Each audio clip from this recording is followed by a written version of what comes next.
합시다. 마가복음 13장 14절에서 23절까지 볼게요. 마가복음 13장 14절에서 23절까지입니다.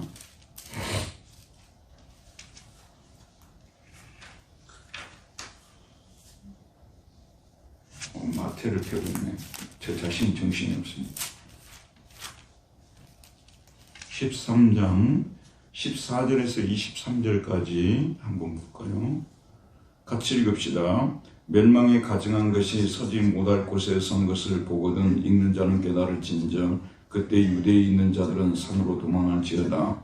지붕 위에 있는 자는 내려가지도 말고 집에 있는 무엇을 가지러 들어가지도 말며 밭에 있는 자는 겉옷을 가지러 뒤로 돌이키지 말지어다. 그날에는 아이 벤 자들과 젖 먹이는 자들에게 화가 있으리로다. 이 일이 겨울에 일어나지 않도록 기도하라. 이는 그 날들이 환난의 날이 되겠습니다. 하나님께서 창조하신 시초부터 지금까지 이런 환난이 없었고 후에도 없으리라. 만일 주께서 그 날들을 감하지 아니하셨더라면 모든 육체가 구원을 얻지 못할 것이거늘 자기가 택하신 자들을 위하여 그 날들을 감하셨느니라. 그때 어떤 사람이 너희에게 말하되 보라 그리스도가 여기 있다 보라 저기 있다 하여도 믿지 말라. 거짓 그리스도들과 거짓 선지자들이 일어나서 이적과 기사를 행하여 할 수만 있으면 택하신 자들을 미혹하려 하리라. 너희는 삼가라. 내가 모든 일을 너희에게 미리 말하였노라. 자, 오늘은 이 사전 공부를 좀 하도록 할게요. 사실 지금 현재 우리가 읽은 이런 종말에 관한 말씀들이 있잖아요. 또 그뿐만 아니라 마태복음 25장 이후에 나오는 종말에 관한 말씀, 그 다음에 요한계시록에 나오는 종말에 관한 말씀, 다니엘서 7장 이후에 나오는 종말에 관한 말씀, 에스겔서 뒷부분에 나오는 종말에 관한 말씀, 이 말씀들이 굉장히 참 어떻게 해석을 해야 될지가 쉽지가 않습니다. 그래서 이런 구절들 때문에 이단이 엄청 많이 나왔어요. 특별히 이단이 대량으로 생산된 데가 우리나라 아니겠어요? 우리나라 교회에서 이단이 어마어마하게 많이 나왔는데 특별히 이런 종말에 관한 구절들을 자의적으로 자기들 마음대로 해석을 해가지고 예컨대 날짜를 잡는 재림 날짜를 잡는다든지 또는 그 예수님 오기 전에 이러이러한 징조들이 일어날 것이라고 이런 얘기들을 퍼뜨리면서 또 자기들만이 이런 종말에 관한 그 아주 어려운 그런 코드들을 있잖아요. 풀 수 있는 그런 영지라고 하죠. 그런 지혜를 가지고 있다고 생각하는 이런 분들, 뭐 신천지도 그렇고 또 뭐 문선명도 그렇고 많은 이단들이 사실은 이런 종말에 관한 구절들을 가지고 많이 괴롭히고 있거든요. 근데 그 이제 이런 구절들을 풀 때 기존 교회 성도들이 상당히 많이 뭐라고 하냐 미혹이 되거든요. 그리고 이런 강의를 듣고 실제로 이단으로 넘어가는 분들이 많이 계신다 그런 말씀이에요. 근데 이제 거꾸로 생각해 보게 되면 기존 교회가 이런 구절들에 대해서 어떻게 그런 구절들을 해석할지에 대해서 명확한 가이드라인을 제공을 하지 않는 거예요. 그냥 알아서 여러분들이 읽고 그냥 알아서 적용하라고 이렇게 돼버리니까 뭐 신기한 것이 있는 줄 알고 막 푸는 분들이 나오게 되면 거기에 미혹이 되는 거 아니겠어요? 그래서 여러분 오늘은 성경 해석의 역사에 대해서 좀 말씀을 드릴게요. 사실 이 성경은 우리에게 뭐 유대인에게도 주어졌고 이방인에게도 주어졌고 모든 사람에게 성경이 주어졌잖아요. 근데 이 성경을 어떻게 해석할 것이냐 이 문제가 처음부터 초대교회 때부터 되게 골치 아팠어요. 근데 여러분 한번 보세요. 이 성경의 그 대부분 나오는 역사가 어느 나라 역사예요? 이스라엘 역사죠. 그 다음에 땅은요? 주로 가나안 땅, 이스라엘 땅을 중심으로 나오잖아요. 그죠? 그리고 지명들, 어느 나라 지명들, 우리 한국 지명이 하나로 등장해요. 뭐 서울, 여기 분당 등장해요? 등장 안 하죠. 지명들도 거의 다 뭐 여리고라든지 예루살렘이라든지 알죠? 거의 지명들도 그 이스라엘 그 지명들이 나온단 말이에요.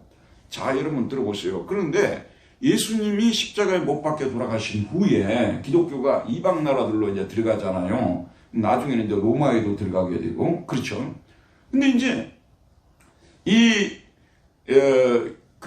이교도들이라고 보통 하잖아요. 그 이방 나라 사람들이 예수님을 십자가에 못 박아 죽게 한 이 유대인들에 대한 감정이 엄청 안 좋았어요. 구세주를 십자가에 못 박아 죽인 민족 아니에요, 유대인들이. 그러니까 이 사람들이 어디를 가든지, 심지어는 중세시대까지도 16세기, 17세기까지도 이 사람들이, 유대인들이 미움을 당했어요. 그래갖고 막 유대인들이 말하자면 쫓겨나기도 하고 학살을 당하기도 하고, 왜냐면 그 감정이 이게 막 솟구치고 올라가지고 용서할 수가 없는 거예요. 어떻게 구세주를 십자가에 못 박혀 돌아가게 하시냐. 그러니까 이제 이 성경을 자꾸 이렇게 유대인들이 싫은데, 성경을 특별히 구약을 계속 해석하다 보면 계속 이스라엘 역사를 우리가 배우는 거잖아요. 우리 교인들은 자기도 모르게 우리나라 역사보다 이스라엘 역사를 더 잘하는 거예요. 그렇죠? 우리나라 역사보다 이스라엘 역사를 더 잘하는 거예요. 왜냐하면 우리나라 역사책은 우리가 가끔 읽지만은 이스라엘 역사책은 매일 읽잖아요. 말하자면. 그러니까 이게 이제 이방인 말하던들 중에서 좀 헬라 철학을 공부하신 분들 있잖아요. 이런 분들이 벌써 이거 캐치를 한 거예요. 이걸 그냥 문자적으로 그대로 해석을 해갖고 설교를 하게 되면 유대인들은 좋아할지 모르지만 이방인들은 되게 기분 나쁘고, 예수를 믿으려고 했다가도 유대인들이 싫어하는 사람들은 안 믿겠다 해버릴 거 아니에요. 이해가죠? 아니 우리가 너무너무 싫어하는, 말하자면 이 성경이 일본 역사에 대해서 계속 기록하고 있단 말이에요. 그리고 일본 사람 중에서 메시아가 태어났다 이런단 말이에요. 그럼 일본한테 실컷 당한 우리 같은 경우는 이런 책이라면, 이런 종교라면 안 받아들이겠다 이런 식 아니겠어요. 헬라인들이 그랬어요. 이교도들이 그 옆에 있는 이방 나라들이 그랬다는 말씀 아니겠어요. 그래서 여기에서 헬라 철학자들이 등장한 거예요. 필로 같은 사람들, 이런 헬라 철학자들이 등장을 해가지고 요걸 문자적으로 성경을, 이게 성경이 예를 들어서 문자적으로 기록이 돼 있잖아요. 역사적 지명이 기록이 되는데 그걸 갖다가 문자적으로 해석을 하면 안 된다는, 소위 말해서 영적 해석을 내놓은 거예요, 이분들이요. 예를 들면 헬라 철학 같은 경우는, 여러분 그리스 철학 같은 경우는 눈에 보이는 현상 세계라든지 육적인 거라든지 이런 것들을 거의 다 제약시하는, 좀 말하자면 뒤떨어진 것으로 보는 경향들이 있었잖아요. 그리고 하늘에 있는 것이라든지 또는 영적인 것, 이런 것들은 거룩하고, 이런 어떤 이원론적인 입장을 이분들은 가지고 있었기 때문에 이런 성경 구절들을 그대로 해석을 하면 상당히 어려운 거예요. 그리고 여러분 윤리도덕적인 관점에서 볼 때도 이미 창세기에서부터 시작해서 대표적으로 윤리도덕적으로 전혀 용납할 수 없는 사람이 한 사람 나오죠.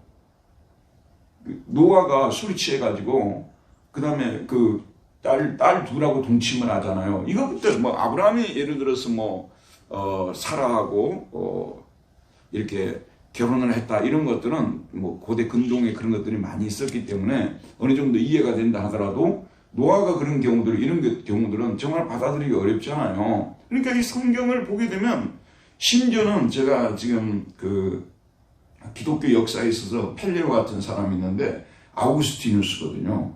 영어로 어거스틴이라고 하는데 그 사람에 대한 지금 전기를 쓰고 있어요. 상당히 많이 써놨는데 이 책은 굉장히 쉬우니까 여러분 이번에는 꼭 한번 사서 읽어봐 주시면 좋겠어요.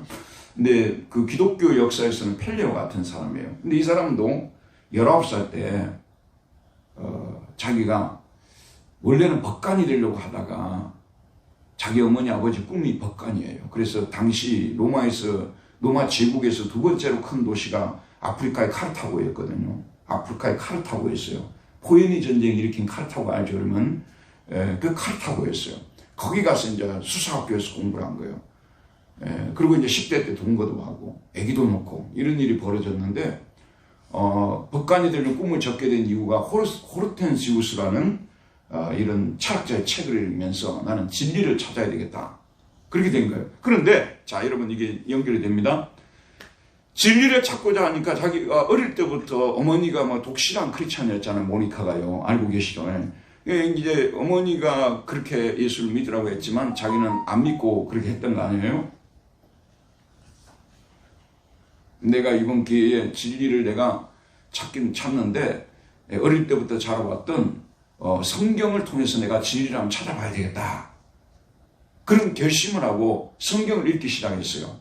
그랬는데 말하자면 창세기를 읽으면서 시험에 들어버린 거예요. 자기가 생각할 때 키키로라든지 호르텐시우스라든지 이런 사람들의 책은 너무나 고상한 말들로 다 이렇게 써져 있는데 성경에 보니까 조야하기 그지없는 거예요. 이해가죠?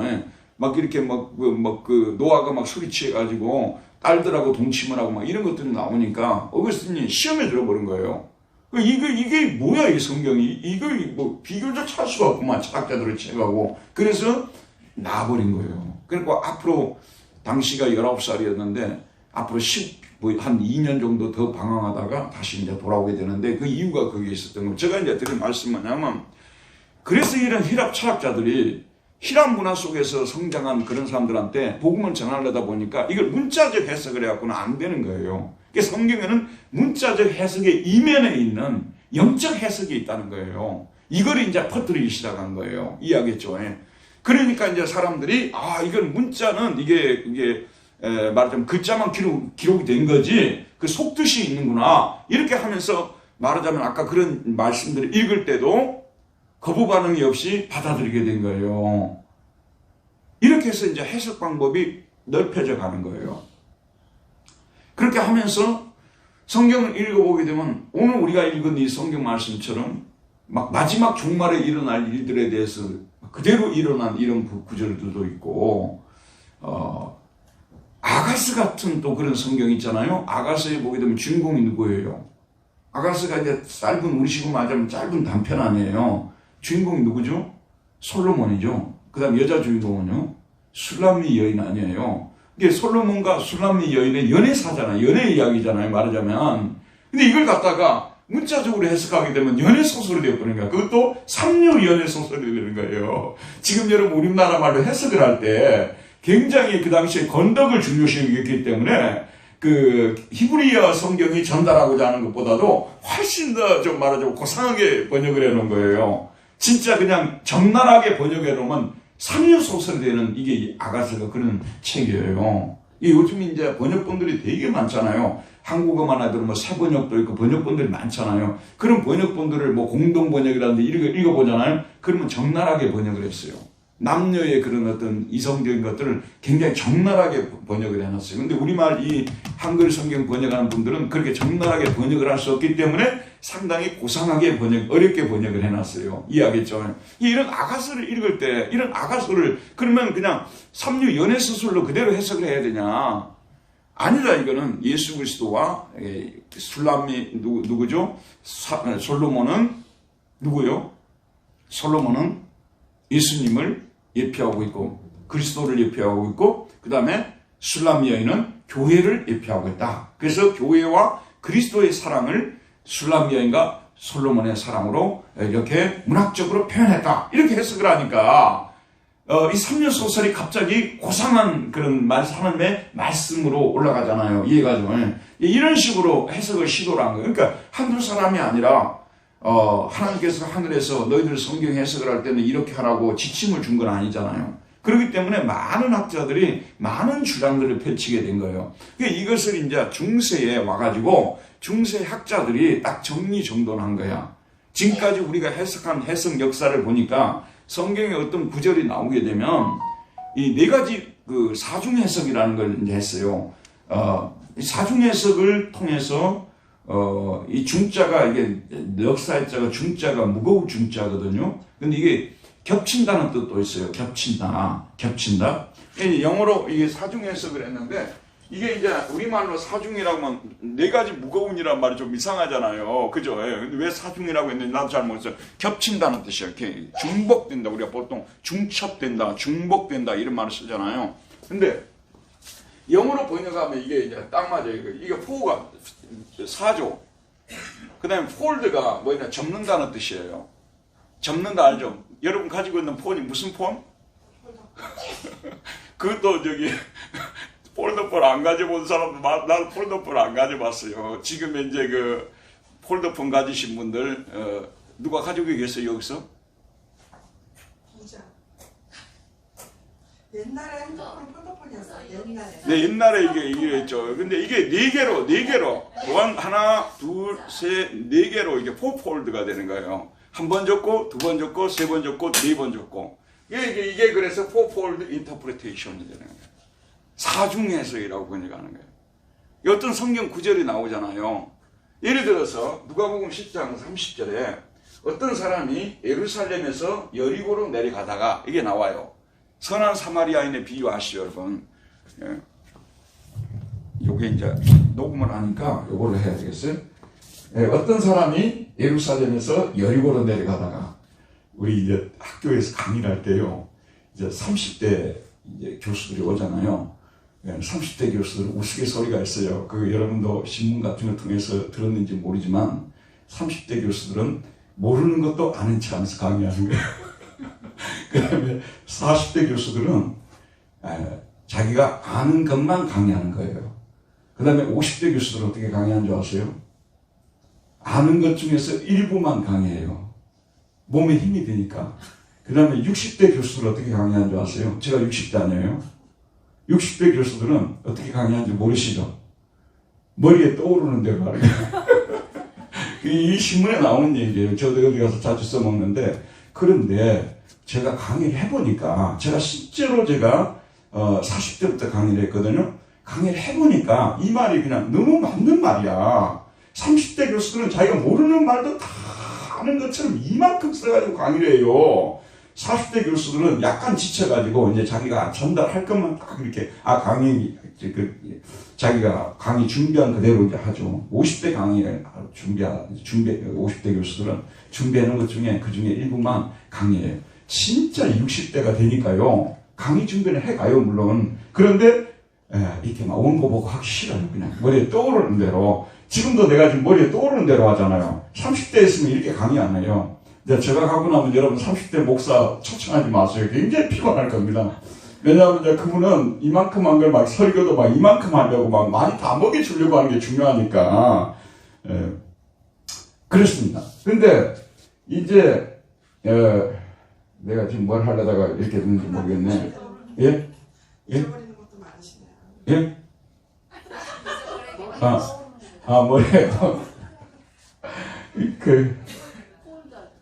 폴드 하다고 말하는데, 자, 이제 누가복음 10장 30절을 보면 어떤 사람이 예루살렘에서 여리고로 내려가다가 이게 나오잖아요. 그러면 여러분 이 구절 어떻게 이렇게 선한 사마리아인의 비유에 나오는 거 아니에요? 그 어떤 사람이 오늘 우리 같은 경우는 예루살렘에서 여리고로 내려가다가 이거는 예수님의 비유인가 보다. 그냥 비유 아니에요. 우리 예수 믿는 사람들이 어려운 사람을 강도 만난 이웃을 도와주고 치료도 해주고 또 우리가 말하자면 교회도 그런 역할을 해야 되고 이렇게 보통 우리가 받아들이고 있잖아요. 이것도 이제 해석하는 사람들이 그동안 많은 거예요. 이게 문자적 해석이라고 하는데 이게 첫 번째 폴드죠. 문자적 해석인데 이거는 문자적으로 예루살렘이죠.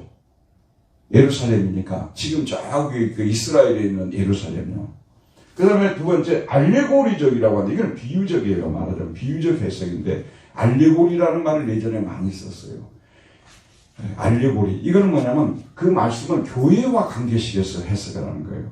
이게 예루살렘은 문자적으로는 예루살렘이고 그 다음에 뭐죠? 알레고리적으로는 비유적으로는 교회를 비유로 하는 거죠. 그 다음에 세 번째 교훈적. 이건 뭐냐면 예루살렘은 영혼을 말하는 우리 영혼. 이건 히랍 사람들이 주로 많이 해석을 시도했던 거예요. 육체와 영혼할 때 예루살렘은 영혼이 영혼. 그 다음에 종말론적으로 보면은 이 예루살렘은 새 예루살렘을 가르치고 있다는 거죠. 자, 이런 식으로 예루살렘 어떤 사람이 예루살렘에서 여리고로 내려가냐, 어떤 사람이 교회에서 여리고는 이제 세상으로 내려가다가 이런 식으로 해석을 한다고 말이죠. 여리고의 경우를 보게 되면 문자적으로는 여리고성을 말해요. 여리고성 알죠? 여리고성의 그 세무서장이 누구였어요? 여리고의 세무서장 누구였어요? 작은 아저씨. 삭개오가 세무서장이었잖아요. 근데 여리고가 이제 그 당시에 굉장히 이제 말하자면 그 사람들이 많이 통과하는 그런 지역이어서 통행세 같은 것을 많이 받아서 착복도 하고 이럴 때는 여리고는 이렇게 말하자면 문자적으로는 여리고를 말하겠죠. 그 다음에 어떤 사람이 예루살렘에서 여리고로 내려가니까 여리고는 어디겠어요? 알레고리적으로는 세상을 교회와 반대 세상을 말하고 그 다음에 영혼과 반대로 교훈적으로는 뭘 말하겠어요? 육체. 그 다음에 뭐죠? 여기는 새 예루살렘이니까 여기는 뭐겠어요? 여리고는 연옥이라고 볼 수가 있었겠죠. 중세시대는 여러분 아셔야 되는데요. 중세시대는 사람들이 지옥보다도 연옥을 더 두려워했어요. 왜냐하면 바로 지옥에 가는 사람은 거의 없다고 봤거든요. 이분들은요. 일단은 어디로 가는 거예요? 연옥으로 가는 거예요. 연옥은 어떤 장소냐면 정화의 장소예요. 정화의 장소. 세상에서 물이 빠지긴 빠졌는데 덜 빠졌어요. 그러니까 거기 가서 완전히 세상 물을 빼는 곳. 그렇기 때문에 고통이 많고 환난을 당하는 곳. 이것이 연옥이잖아요. 천주교는 지금도 연옥을 믿죠. 우리는 천국 아니면 지옥이고 그 사람들이 지금도 연옥이 있다고 믿고 있는 거죠. 그래서 이제 열고를 갖다 이렇게 이제 말하자면 사중 해석을 할 수 있다는 그런 말씀이죠.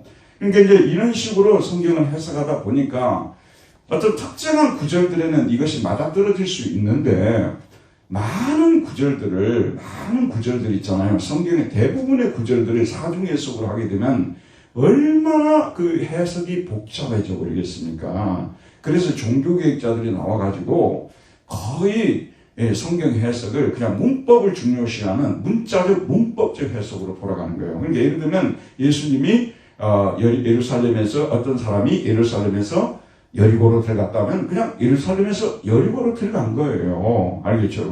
그러니까 거기서 교회와 관계하고 자기 교훈적으로 하는 그런 부분도 있지만은 문자적 해석을 굉장히 많이 강조했던 것은 너무나 사중 해석을 통해서 성경을 복잡한 책으로 만들어버린 거예요. 너무 복잡한 해석들, 말도 안 되는 자의적 해석들이 너무 많이 나타나게 된 거예요. 예전에 우리가 자랄 때도 어떤 목사님들이 설교를 하는데 본문에 그런 말씀이 전혀 나올 수 없는, 예를 들면 씨 뿌리는 비유 나오잖아요. 씨 뿌리는 비유는 그냥 씨를 뿌리는 사람이 길에다가 뿌리고 돌짝밭에 뿌리고 가시덤불에 뿌리고 좋은 땅에 뿌리고 그거 아니에요. 거기서 예수님께서는 우리가 하나님의 말씀이 열매를 맺으면 좋은 마음으로 받아야 된다. 그걸 가르치려고 한 거 아니에요. 근데 이것도 길마다 또 사중에서는 다 해석을 하고 막 하다 보니까 얼마나 복잡하게 된 거예요. 이해가 좀. 제가 오늘 이제 조금 여러분에 말씀드린 이유는 뭐냐면 종말에 관한 이런 말씀들도 마찬가지예요. 이런 구절들 나올 때 정확히 사중 해석을 우리가 여기에 적용할 수는 없지만 이걸 종말론의 마지막에 일어날 종말론적 해석으로만 이런 것들을 끌고 가게 되면 이런 구절들을 굉장히 이것이 날짜 잡는 쪽으로 가버리게 되고 자꾸 무슨 역사적 사건이 일어나게 되면은 그런 예를 들어서 지금 우크라이나하고 누구예요? 러시아하고 전쟁을 하고 있다고 말이에요. 그러면 뭐 요한계시록에 나온 아마겟돈 전쟁이 지금 일어난 것이라고 북방연합군하고 남방연합군하고 지금 합쳐가지고 뭐 이렇게 싸운다. 그래 EU가 남북연합군이 되는 거예요. 그 다음에 이제 소련하고 이제 중국하고 뭐 북한하고 이제 뭐 이렇게 연결이 되겠죠. 북방연합군이 되는 거예요. 그게 이제 아마겟돈 전쟁 이런 식으로 성경을 풀게 되는데 종말론적으로 이런 구절들을 너무 많이 풀어버린다 그런 말씀이에요. 물론 종말에 관한 말씀이 맞지만은 그래도 이런 구절들이 나올 때 건전한 의미에서 사중 해석을 적용하는 것이 좋다 그런 말씀이에요. 그래야 우리가 이단에 빠지지 않게 되는 것입니다. 오늘 이제 이걸 한번 고려를 하고 다시 한번 이제 말씀을 드리면 사중 해석은 문자적이라는 것은 첫째는 그 시대와 역사와 관계시키고 그 다음에 두 번째 알레고리적인 해석은 교회와 관계시켜서 해석을 하고 세 번째 교훈적 해석은 개인의 삶과 연결시켜서 교훈을 찾는 거예요. 그 다음 네 번째 종말론적 해석은 종말에 일어날 일을 예견하는 여기에 초점을 맞추면서 성경을 읽어나가는 거예요. 예를 들어 지금 여러분 여기까지만 듣고 오늘 성경 구절을 읽을 때 이거는 종말에만 일어날 일이 아니고 오늘 우리 교회 안에서 일어날 수 있는 일이고 또 우리 개인의 삶에 이런 일들이 지금 마치 종말론적 상황과 같은 너무 힘겨운 일들이 일어날 수 있다는 그런 생각을 할 수가 있는 것이고 그 다음에 마지막 때가 되면 예수님 오실 때가 되면 이런 일들이 일어날 수 있는구나 이렇게 우리가 받아들일 수 있다고 말이죠. 알겠죠 여러분? 그러다 보면 이 성경 구절이 훨씬 더 건전하게 우리에게 적용이 될 수 있다는 말씀이 되는 것이죠. 자 그러면 이걸 이제 우리가 생각하면서 1번 한번 오늘은 1번하고 2번만 하고 끝낼 겁니다. 자 1번 한번 같이 읽어보도록 합시다. 시작. 멸망에 가증한 것이 서지 못할 곳에 선 것을 보거든 그때 유대에 있는 자들은 어떻게 처신해야 합니까? 자 14절 한번 읽읍시다. 시작. 멸망에 가증한 것이 서지 못할 것에 선 것을 보거든 읽는 자는 깨달을진저 그때 유대에 있는 자들은 산으로 도망할지어다. 이 구절이 여러분 이 구절만 읽어가지고는 해석이 됩니까? 성경에 이런 구절들이 많아요. 근데 이런 구절들을 말도 안 되게 해석을 해가지고 한마디로 교회를 어지럽히는 사람들이 많거든요. 근데 이 구절을 아까 이제 멸망에 가증한 것이라는 말을 먼저 한번 써봅시다. 한번 생각해 봅시다. 이거는 멸망 혹은 파괴 그런 뜻이죠. 멸망 혹은 파괴. 에로모세우스라는 단어인데 멸망 혹은 파괴죠. 그 다음에 부델루구마 이 단어는 뭐냐면 해모스러운 것 또는 해모스러운 사람, 가증스러운 사람을 말하는 거거든요. 근데 지금 이제 자 일단 이런 구절을 보게 되면 그 시대의 역사를 한번 생각해 봐야 돼요. 예수님께서 지금 그 시대의 역사를 염두에 두고 지금 이 말씀하시는 거거든요.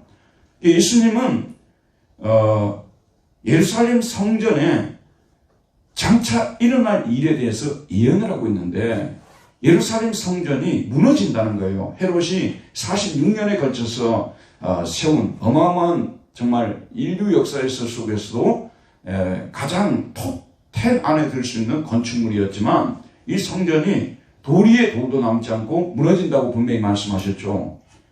그러면서 언제 그런 일이 일어날 것인지 그 징조를 보여달라고 해서 이 말씀을 주시는데 언제 이런 일들이 일어나냐면 멸망에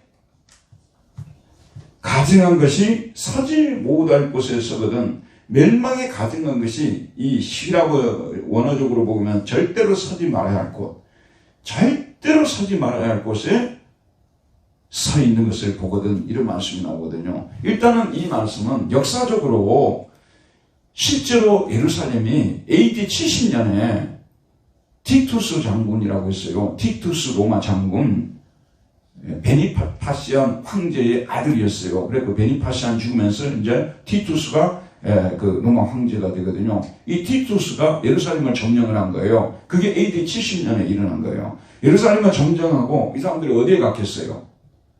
예컨대 여러분 바벨론이 이스라엘을 당시에 예루살렘을 점령했을 때 그 솔로몬 성전에 있던 여러 가지 그 기구들이라든지 또는 그릇들이라든지 이런 것들을 가져갔다는 기록이 나오죠.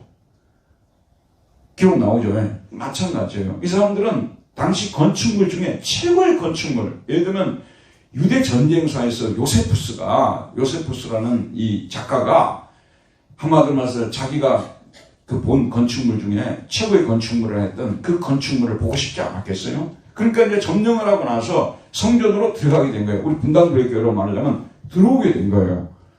이분들은 뭐냐면 이교도의 신들을 섬기는 사람들이기 때문에 여호와 하나님 마음껏도 아니라고 봤던 거 아니겠어요? 우습게 본 거죠. 그래서 이 강단에 올라와가지고 거기에 자기가 서보는 거예요. 저도 가끔 그 서양에 그 유명한 그 성당들 있잖아요. 혹은 예배당 이런 데 들어가게 되면 꼭 이게 설교하는 자리가 있어요. 저는 또 목사가 되니까 거기에 한번 서봐요. 이게 서보고 사진도 가끔 찍고. 근데 저 같은 사람은 나쁜 동기가 아니니까 상관이 없겠지만 이 사람들은 완전 신성을 하나님을 모독하는 행위를 하나님 당신이 살아있으면 나를 어떻게 해보세요. 이런 식으로 사는 거 아니겠어요.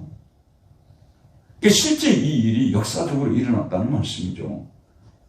그래서 이 구절을 또 역사적으로만 연결을 시키면은 글쎄 이 구절이 어떻게 그 역사적으로만 해석할 수 있고 그거하고 연결된다는 확실한 증거가 어디 있느냐 물어보면 답을 할 수가 없죠.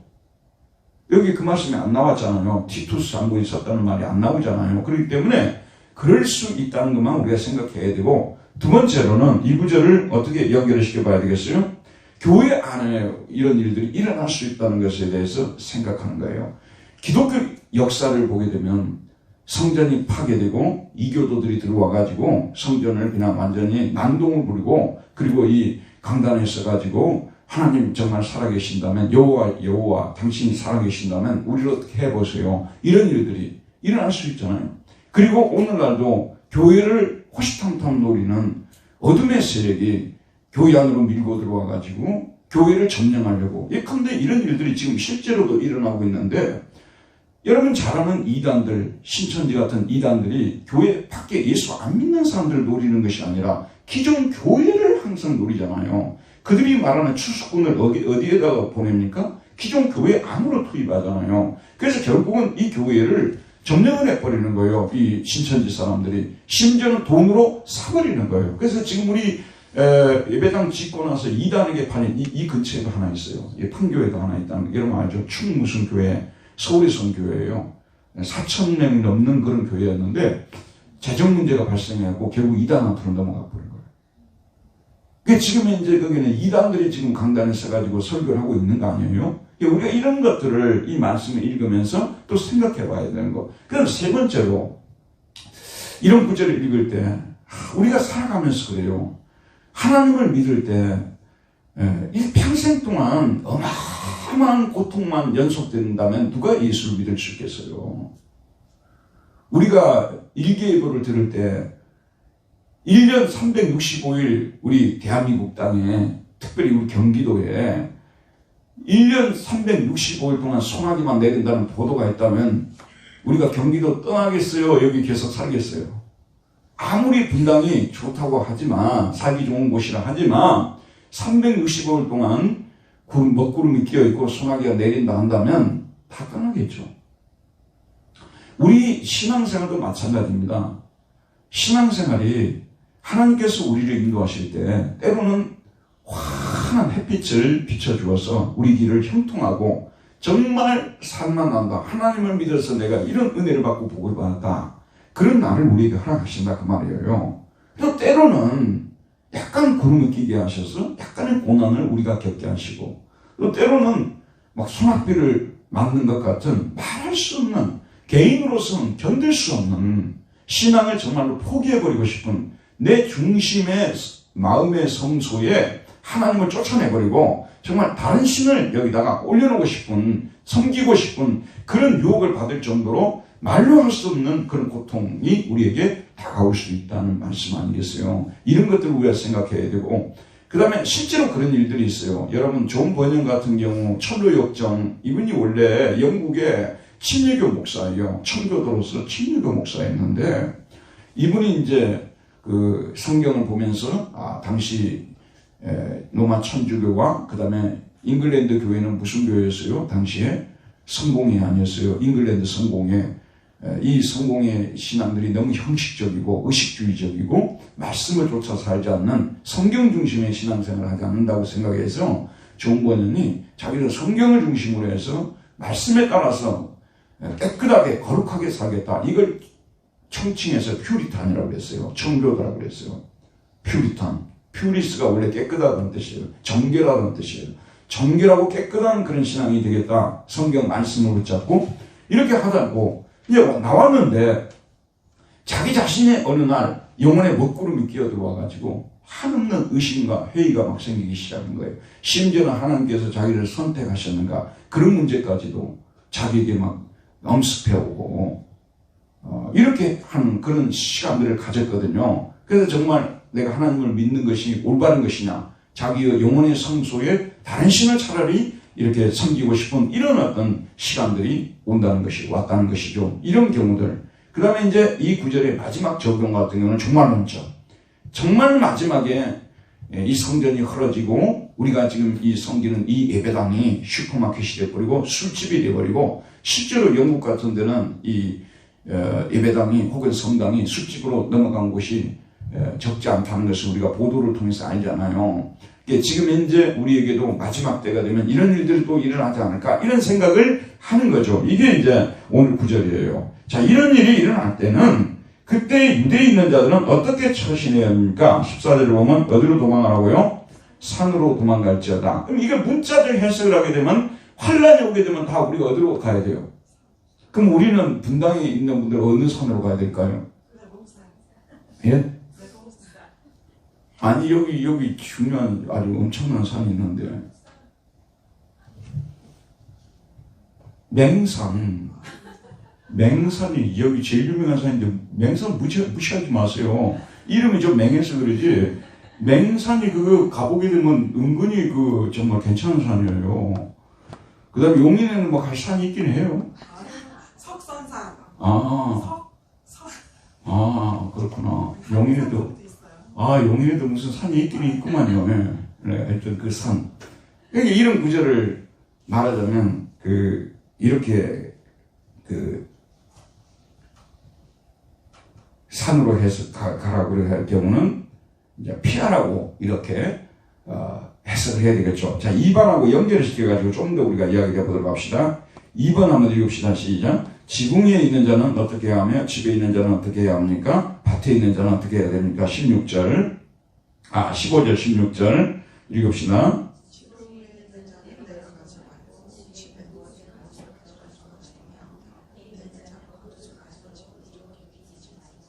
예, 이건 지붕에 있는 자는 내려가지도 말고 지붕 위에 뭐하러 가 있었겠어요? 이런 구절을 문자적으로 해석하면 굉장히 위험하다는 말씀 아니겠어요? 그 다음에 또 어디에요? 집에 있는 무엇을 가지고 들어가지도 말며 집에 중요한 것들을 예를 들면 뭐 금반지라든지 또는 뭐 현금이라든지 뭐 통장이라든지 이런 것들을 이제 가지고 들어가지도 말며 그 다음에 밭에 있는 자는 겉옷을 가지러 뒤로 돌이키지 말지어다. 여러분이 아시다시피 당시에 이 겉옷은 외투를 말하잖아요. 외투. 이건 각 집집마다 이제 우리식 말하자면 예전 뭐 양복을 말하는 것일 것이고 유대인들 같은 경우는 집집마다 외투가 하나 있는데 만약에 소련 같은 그런 어떤 지역이라면 겨울에 입는 외투 같은 것이 굉장히 중요했잖아요. 그 한 철을 나는 거 아니에요? 예전에 하기에 저도 돌이켜보게 되면 겨울을 날 때 어머니가 그 설날에 사다 준 이 점퍼 있잖아요. 이거 하나 가지고 겨울을 났어요. 두 개도 아니고 하나만 갖고 그것만 입고 겨울을 났어요. 그래서 여러분 이 외투라는 참 이 말을 들으면요 정말 와닿는 게 뭐냐면 러시아의 그 유명한 문학가 고골이라는 유명한 문학가가 있어요. 러시아 문학은 모두 고골에서 나왔다 그런 말이 있을 정도로 유명한 문학가예요. 그 사람이 쓴 단편 중에서 외투라는 단편이 있거든요. 외투 한 벌밖에 없는데 그 외투를 결국은 잃어버려가지고 고통을 당하는 그런 외환을 담은 그런 그 단편인데 고골의 외투인데 러시아의 문학은 고골의 외투로부터 나왔다. 톨스토이라든지 도스토옙스키라든지 푸시킨이라든지 이런 모든 사람들이 이 고골의 영향을 엄청나게 받았다고 합니다. 러시아 문학에서. 제가 러시아 문학을 참 좋아했어요. 한동안 러시아 문학을 좀 전공을 해볼까 하는 생각도 했을 정도예요.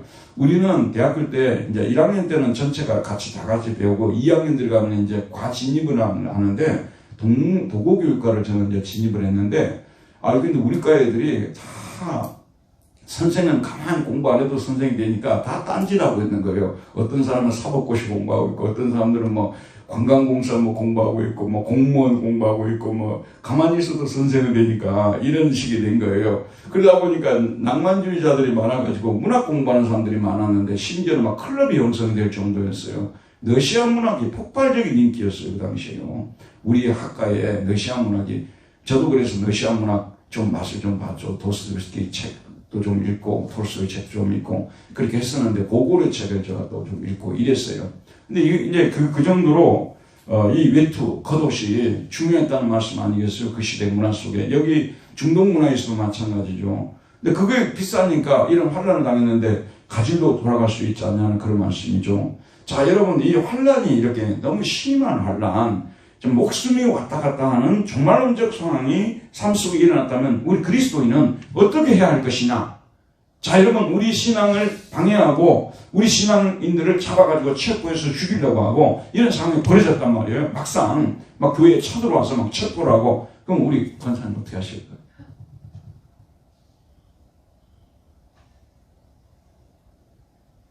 물어보지 마세요. 근데 기독교 역사를 보게 되면요, 우리 믿음의 사람들은 돌아보지 말고 도망갔어요. 그러니까 여러분이 생각할 때 거기서 잡혀서 죽는 것이 오히려 더 성경적인 것 같죠. 초대교회 실제로 순교가 유행일 때가 있었어요. 그래서 어떤 마을에 누군가가 순교를 했다 그러면 막 순교자에 대해서 막 높이고 막 찬양하고 이런 일들이 나니까 안 죽어도 될 사람들이 일부러 잡혀가고 죽는 경우도 있었어요. 이해하시겠죠? 이런 일들이 막 벌어지게 되는. 근데 그게 성경적인 것 같지만 그게 성경적이지 않아요. 실제 기독 역사를 보게 되면 이런 종말론적인 상황이 펼쳐질 때, 목숨이 위태로울 때, 기독교 신앙 때문에 정말 예를 들어서 잡혀가지고 예를 들어 믿을래 안 믿을래냐 이 문제하고 안 잡혀서 도망가는 거하고 다른 차원이거든요. 이해가죠? 잡혀서 내가 예수 믿을래 안 믿을래, 내가 예수를 주로 고백할래 안 할래, 그럴 때는 우리가 거기서 나는 예수를 버리렵니다. 그럼 배교가 되는 거죠. 근데 안 잡힐 경우는 배교가 해당이 안 되는 거잖아요. 그러니까 놀랍게도 예수님 이후에 가장 믿음이 좋은 분이 누구셨어요? 예수님 이후에 가장 믿음이 좋다고 생각하신 분이 누구예요? 응? 금방. 아니, 베드로 말고, 그 다음에. 예, 사도 바울. 근데 사도 바울이, 자, 우리 한번 이 구절을 읽어봐야 재밌어요. 우리가 재미도 좀 있으니까 한번 읽어봅시다. 사도행전 9장 23절에서 25절 한번 보도록 합시다. 사도행전 9장 23절에서 25절까지. 자, 신약성경 사도행전 9장 23절에서 25절. 같이 읽읍시다. 시작. 여러 날이 지나면 유대인들이 사울 죽이기를 공모하더니 그 계교가 사울에게 알려지니라. 그들이 그를 죽이려고 밤낮으로 성문까지 지키거늘 그의 제자들이 밤에 사울을 강주리에 담아 성벽에서 달아내리니. 그러니까 이제 갑자기 사도행전 9장에서 보면 다마스커스 도상에서 예수님을 만나서 회심을 하잖아요. 그러고 나서 바울이 돌아와가지고 사람들한테 전도를 하거든요. 그러니까 완전 배교자가 한 사람 등장하는 거예요. 유대교를 버린, 그것도 차세대 지도자였잖아요. 유대교의 차세대 지도자로 가말리엘 당시에 최고의 그 납비 밑에서 율법으로 박사기까지 받고 차세대가 아주 촉망되는 사람 아니에요? 오늘 우리 시장은 청년위원장이에요. 청년위원장. 그래서 이 사람이 이제 공문을 받아가지고 예루살렘에서 공문을 받아가지고 시리아의 다마스커스로 와가지고 거기 있는 기독교인들을 숙청하려고 했던 거 아니에요. 그런데 이제 다마스커스 도상에서 바로 직전에 여기 분당이라면 용인에서 예수님이 나타나셔가지고 사울아 사울아 네가 어째 나를 핍박하느냐, 나는 네가 핍박하는 예수다. 그래서 이제 사울이 예수님을 만나가지고 이 사람이 이제 변화가 되고 기독교인이 된 거 아니에요. 세례를 받고. 그리고 이제 사도행전 9장이 바로 그거거든요. 복음을 막 전하기 시작하는 거예요. 그러니까 이제 예수가 그리스도라고 해요. 엊그제까지만 해도 예수가 이단의 개수라고 했는데 이제는 예수가 바로 우리가 기다리던 메시아라고 전하기 시작하니까 유대인들이 잡아 죽여야 되겠다고 생각 아니에요. 사울 죽이기를 공모하더니 그 계교가 사울에게 알려졌어요. 그들이 그를 죽이려고 밤낮으로 성문까지 지키거늘 그의 제자들이 밤에 사울을 강주리에 담아 성벽에서 달아내리니라. 자, 여러분 들어보세요. 그의 제자들이 여러분이라고 어떻게 해야 되겠어요? 장렬하게 돌아가세요. 장렬하게 죽으십시오.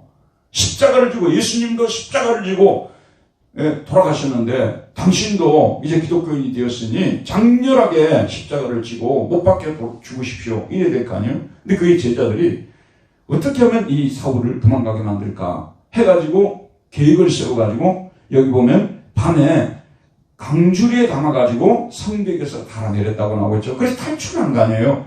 좋게 말하자면 이제 한문으로 봐도 탈출이지만 순수 한국말로는 도망간 거 아니에요. 도망갔어요. 근데 제자들도 도망을 가게 했고 사울도 도망을 갔어요. 얼른 생각해보면 그 자리에서 죽는 것이 더 성경적인 것 같잖아요. 근데 믿음이 그렇게도 좋았던 사울이 이렇게 도망을 가게 된 이걸 우리가 봐야 된단 말이에요. 그럼 우리 구약으로 올라가 봅시다. 다윗이 아둘람 굴에 갇혔어요. 포위됐어요.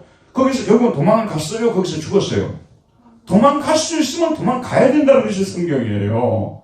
어쩔 수 없이 나중에 잡혀가지고 믿음을 배반하지 않기 위해서, 배교하지 않기 위해서 순교를 당할 수는 있어요. 순교를 당하는 것이 원칙이에요. 당한다는 말은 수동 아니에요. 안 죽고 싶은데 이쪽에서 죽이니까 죽는 거. 이런 죽음은 우리가 죽음을 당할 수 있지만 자원에서 죽는 순교 영웅주의는 이거는 성경적인 것 같지만 전혀 그렇지 않아요.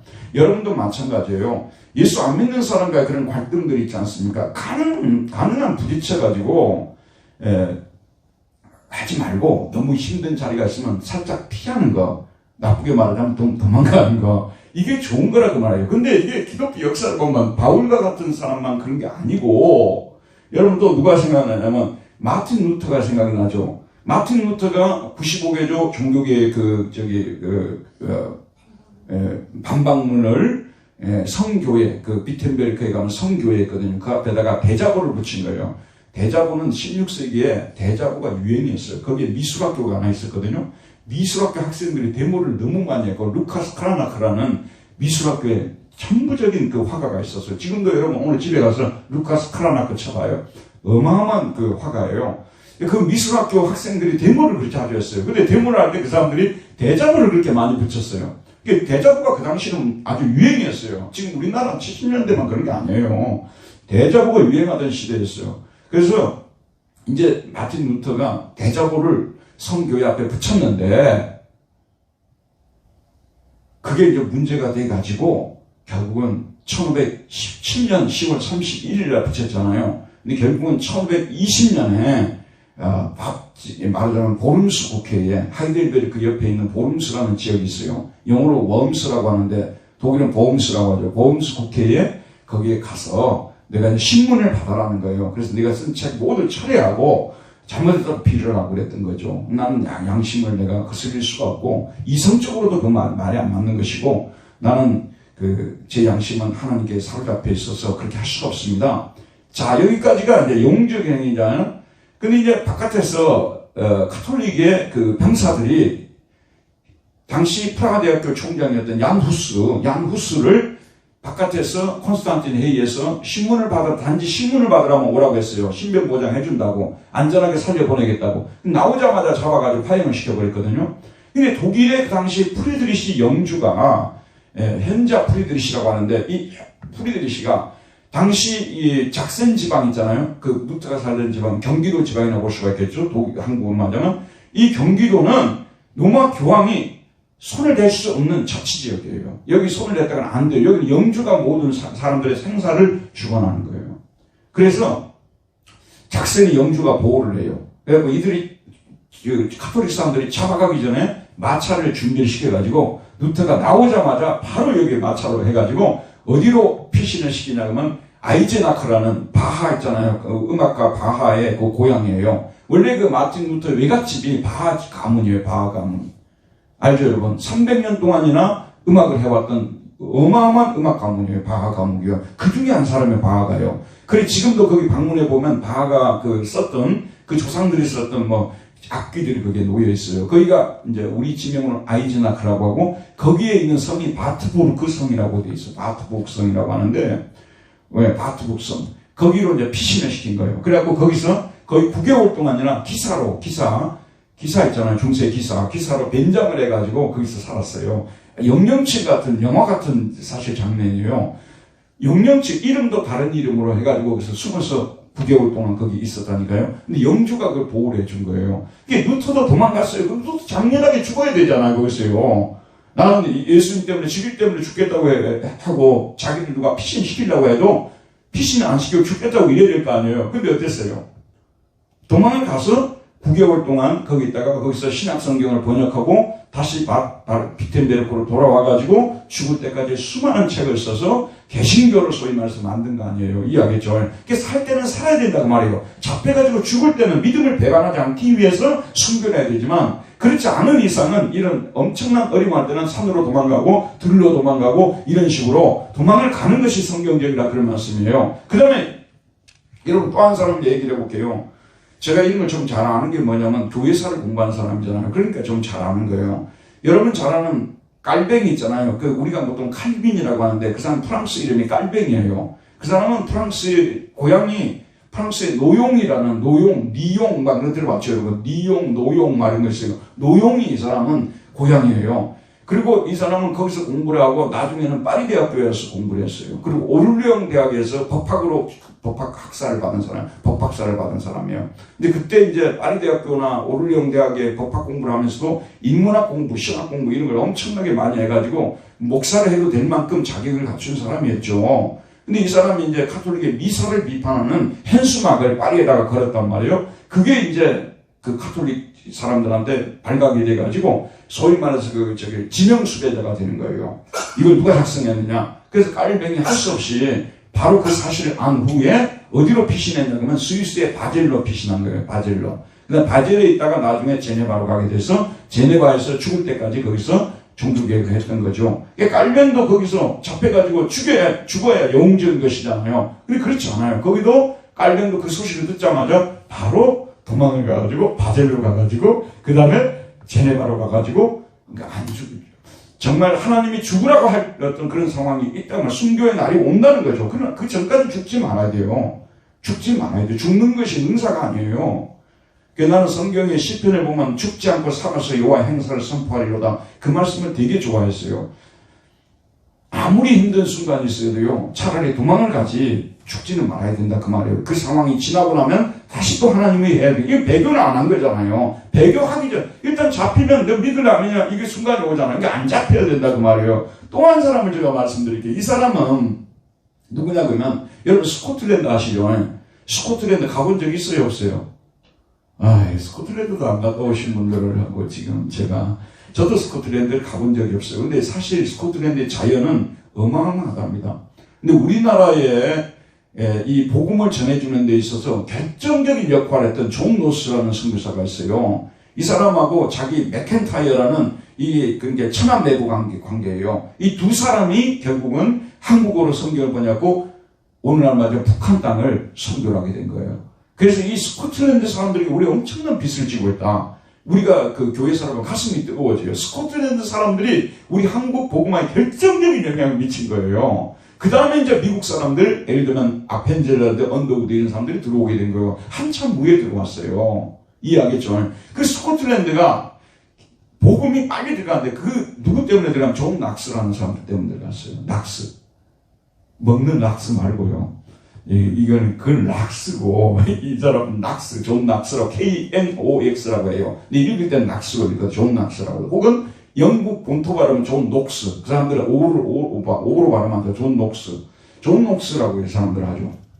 존 녹스라는 사람이 일찍이 칼빈한테 와가지고 제네바에서 신학 공부를 해가지고 굉장히 복음적인 사람이 된 거예요. 그리고 그 전에 아주 그 로마 천주교와 또는 영국 성교와 다른 복음을 전하는 유명한 설교가를 만나가지고 존 녹스가 개신교인이 된 거예요.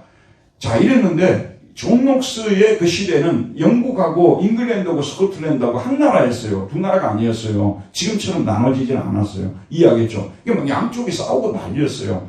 그런 여러분 역사를 보게 되면 그런 시절이 있었어요. 근데 스코틀랜드는 뭐냐면 메리 여왕이라고 하는데 이 사람이 얼마나 그 카톨릭 그 교도였거든요. 얼마나 잔인했는지, 얼마나 많은 사람들의 피를 흘렸는지 우리가 배울 때 피의 메리라는 말을 써요. 메리 오브 블러드라는 말을 쓰거든요. 피의 메리가 존 낙스가 이 개신교 복음을 전하는 것을 우리 말좀 개신교 복음을 전하는 용납을 해서 죽이려고 했던 거예요. 그런데 재밌는 게 뭐냐면 존 낙스는 도망다니는데 천재였어요, 천재. 이게 한국으로 말하자면 예전에 누굽니까? 김사카? 아니면 홍길동가? 이러듯이 이 사람은 심지어는 교회 역사가들이 뭐라고 하냐면 아주 민감한 어떤 뭐라고 할까? 누군가가 내일 나를 잡으러 오겠다. 이 메리 쪽에서 나를 잡으러 오겠다. 아주 민감한 감각을 가지고 있었다는 거예요, 이 사람이요. 민첩성, 민감함. 그래갖고 그날 저녁에 도망가는 거예요. 그리고 이 사람이 어디로 도망가냐면 독일로 도망을 가요. 프랑크푸르트라는 지역으로 도망가고 거기에서 소위 피난민 교회를 해요. 그리고 또 스위스로 또 가가지고 칼빈한테서 거기서 배우기도 하고 그래서 이제 종교개혁 사상을 익혀가지고 올라가가지고 스코틀랜드 신앙고백서를 1560년에 작성을 합니다. 그게 이제 우리 장로교 신앙고백서의 모체가 되는 거예요. 사실 우리 장로교는 칼빈의 영향도 크지만 존 녹스의 영향도 굉장히 커요.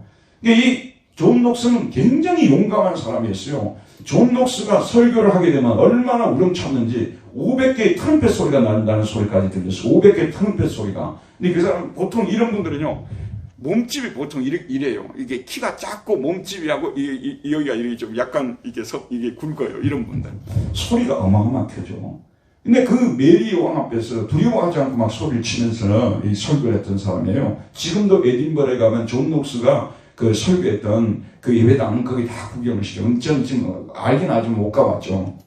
존 녹스 그 스코틀랜드 방문은 진짜 해볼만해요. 그리고 자연이 그대로 보존되어 있는 만주 벌판과 같은 그런 벌판이 너무 많은 곳이 거기가 스코틀랜드 아니에요. 진짜 저도 가보고 싶은데 아직 못 가봤어요. 잉글랜드는 가봤는데 영국은 이제 런던 쪽은 가봤는데 거기는 못 가봤어요. 근데 언젠가 꼭 가보고 싶은데 그 존 녹슨한 사람 도망다니는데 천재였다니까. 요즘에는 요즘 애들 막 뭐 쓰고 다니는 사람 누구 있잖아요. 그 요즘 영화 같은 데 보면 이게 막 쓰고 다니는 사람. 이거 마스크 같은 거 마스크 쓰고 다니는 사람. 예? 배트맨 얼마 전에 배트맨 봤어요. 어디서 봤냐면 비행기에서 배트맨 봤어요. 근데 요즘에 배트맨도 그 영화가 종류가 여러 가지더라고요. 와, 그 배트맨은 엄청 실감나게 만들었더라고요. 그거에 이제 계속 이제 마스크 벗어놓고 또 마스크 쓰고 이렇게 나쁜 놈들 처치하고 또 마스크 벗고 이거 있잖아요. 존 독스는 도망다니면서 천재예요. 근데 이 사람은 또 순교하지도 않았어요. 끝까지 살다가 죽었어요. 이게 제가 드린 말씀은, 오늘 말씀의 결론은 뭐냐면, 오늘 이런 말씀을 우리가 읽으면서 어떻게 적용해야 되냐? 마지막 날에만 이걸 적용하시면 안 되겠죠. 오늘 우리의 삶 속에서도 우리 신앙을 위협하고 예수를 믿으면 죽이겠다고 하고 우리가 완전히 믿을래 안 믿을래냐만 신앙을 강요하고 그와 같이 엄청나게 어려운 그런 상황이 우리에게 펼쳐지게 될 때 이런 상황을 맞이하지 않게끔 지혜롭게 피하는 것이 성경적인 것이다. 제가 여러분의 말씀을 드리고 싶은 거예요. 여러분도요, 실제 생활 속에서도 교훈적으로도 적용을 시킬 수가 있겠죠? 자, 예를 들어서 가정에서 지나치게 예수님을 싫어하고 교회 다니는 걸 너무너무 싫어하고 교회를 막 죽으라고 못 다니게 하는 이런 분들이 있지 않습니까? 이런 분들이 반드시 있을 수 있어요. 모든 가정이 다 그렇지는 않지만 이런 경우들이 있어요. 그러면 가능한 그런 분들하고 1대1로 있는 상황을 만들지 마라 그 말이에요. 1대1로 있는 그런 상황이 만들려고 하면 살짝 피해버리라 그 말이에요. 이해하겠죠? 아니면 커피를 사드린다든지 피자를 사서 대접한다든지 해야지. 거기서 끝까지 교회 문제 막 들고 일어나가지고 막 부딪혀가지고 나는 뭐 신앙을 지키느니 당신하고 막 이혼하겠다 뭐 이렇게 하지 마라 그 말이에요. 이렇게 되게 되면 결과적으로 뭐냐면 그 사람을 잃어버리게 되는 거 아니에요? 이혼하는 건 좋을 수 있어요. 그렇지만 그 사람은 완전히 하나님으로부터 멀어져 버릴 수 있는 거 아니겠어요? 그렇기 때문에 이런 말씀을 지혜롭게 적용을 시켜가지고 우리가 살아가는 날 동안 완전히 그야말로 이게 막 그야말로 내 신앙이 배교의 자리에 서기 전까지는 가능한 그런 자리를 회피해버리는 거, 뭐 산으로 도망간다든지 오늘 이런 것들을 비유적으로 해서 해야 되겠죠? 이런 것들을 우리가 적용을 시켜가지고 이런 경우는 가능한 이렇게 가야 되겠다. 그리고 예수 안 믿는 사람하고요. 여러분 이거 전도의 방법도 되는데 예수 안 믿는 사람하고 가능한 붙어서 싸우는 것만 능사가 아니에요. 저도 옛날에 호전적이었어요. 그래서 막 사람들 만나가지고 논쟁을 하고 죽게 하면서 살기로 논쟁을 하고 그랬거든요. 근데 논쟁을 해가지고 사람이 돌아오는 게 아니에요. 기도를 해야 돌아와요. 알겠죠, 여러분? 눈물의 기도가 돌아오게 만드는 거예요. 모니카가 그 어거스틴의 어머니가 모니카를 돌아오게 된 눈물의 기도였지. 이게 막 싸워가지고 논쟁해가지고 어거스틴도 마니교에 빠져있는데 그게 뭐야? 그런 이단에 왜 빠져있냐고 하면서 막 싸워가지고 마니교에서 빠져나오게 한 게 아니고 어느 주교를 찾아갔는데 그 주교가 상담을 할 때 기도하는 어머니가 있는 한 아들은 결국은 돌아옵니다. 그 얘기를 해줬어요. 상담을 했더니. 그래서 모니카가 열심히 기도를 했더니 나중에 보니까 이탈리아에 가가지고 밀라노에 가가지고 이 사람이 성당을 자기가 찾아가지고 거기서 자기가 예수 믿는 사람 된 거예요. 그래서 자기 그 소식을 듣고 바로 올라가가지고 함께 밀라노에서 죽을 때까지 같이 있었잖아요. 돌아오는 날이 있거든요. 그러니까 제가 드린 말씀은 뭐냐면 어떤 때는 정말 치열하게 논쟁을 벌일 때가 있어요. 이거는 아닙니다. 저는 예수님 믿는 게 옳습니다. 신앙 고백을 해야 될 때가 있다는 거죠. 그러나 가능한 그러지 않은 경우는 안 믿는 사람들과 논쟁을 하지 말고 선한 행실을 통해서 선한 영향을 자꾸 주려고 하고 그리고 그들을 위해서 눈물로 기도하는 이것이 진정한 방법이라는 말씀 아니겠어요? 이해하시겠죠? 그렇기 때문에 오늘 말씀을 보면서 이런 구절을 적용을 시킬 때 내가 정말 주님을 위해서 살아갈 때 이런 신앙에 엄청난 위기가 올 때는 당분간 피해 있는 것이 올바른 것이구나 이런 생각을 가지고 그냥 피해 있는데 그냥 피해 있지 말고 기도하면서 또 좋은 날이 오기를 복음을 전할 수 있는 그런 날이 오기를 또 예비하고 이렇게 해야 되겠다는 그런 결심을 하면 오늘 이 말씀을 바로 적용을 시키는 것이 아니냐 그런 생각을 해보게 됩니다. 오늘 여기까지 하도록 하겠습니다. 은혜로우신 하나님 오늘도 저희들을 불러주셔서 또 성경 공부를 통해서 우리를 깨우치시고 또 우리가 어떻게 이 어려운 상황들이 펼쳐지게 될 때 신앙의 고비를 맞을 때 어떻게 지혜롭게 행동해야 될지 깨우쳐 주신 것을 감사합니다. 오늘 우리 믿음의 선진들이 우리에게 많은 또 교훈을 주었사오니 이런 교훈을 생각하면서 우리가 마지막 배교의 순간 예수를 믿을래 믿지 않을래 그 순간이 되기 전까지는 우리가 지혜롭게 피할 줄도 아는 그런 사람들이 되도록 은혜를 베풀어 주옵소서. 예수님 이름으로 기도하였습니다. 아멘. 수고했습니다. 감사합니다.